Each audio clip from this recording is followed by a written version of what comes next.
तर जय महाराष्ट्र मित्रांनो, तर परत एकदा स्वागत आहे तुमचं माझ्या मिनी व्लॉगमध्ये. तर आज आपण घ्यायला आलो उल्हासनगरला बेड. तर कोणता बेड सिलेक्ट करणार आहे हे बघण्यासाठी शेवटपर्यंत व्लॉग बघा मित्रांनो. तर हा आहे आपला पार्ट 2. तर आपण या दुकानात आलेलो मित्रांनो. हे खूप मोठे मोठे दुकानं असतात मित्रांनो.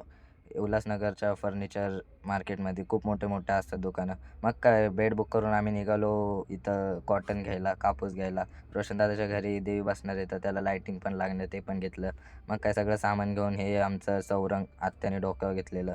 मग गाडी मध्ये बसून आलो आम्ही घरी. घरी येताच मला पाठवलं चहा घ्यायला. मग चहा घेऊन मस्त चहा पिऊन विकीदादा आणि मी निघालो मस्तपैकी पियुषदादाला बॅग घ्यायला. पियुषदादा आपला जाणार आहे त्याच्या कॉलेजला वापस, मेडिकल कॉलेजला. मग काय बॅग वगैरे घेऊन आम्ही आलो आणि निघालो घरी ऐरोलीला. पहिले तर एक एक्सप्रेस गेली, मग आली आपली CSTची गाडी मित्रांनो. मग काय मित्रांनो, येताना तर एकदम खाली हात आलेलो, जाताना पिशवी भरून सामान घेऊन चाललो मित्रांनो. ते पिशवी थोडी हलकी होती आणि चौरंग जड होतं, तर मम्मीच्या हातातून घेतलं आणि पिशवी देऊन टाकली. मग काय मित्रांनो, फायनली घरी आलो मित्रांनो आणि 1.5 तासातच आपल्याला कॉल आला की बेड आला आहे घरी. आम्हाला तर बोलले 2 दिवसात येईल, पण लगेच आलं मित्रांनो. तर हा होता बेड आपला जो आपण सिलेक्ट केलेला.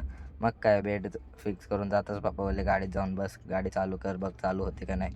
मग काय मित्रांनो, गाडी मस्त चालू झाली मित्रांनो. मग काय घरी येऊन मस्त चायनीज खाल्लं मित्रांनो. तर हा ब्लॉग इथंच एंड करू. आवडला असेल तर नक्कीच लाईक, फॉलो, कमेंट करा मित्रांनो. बाय.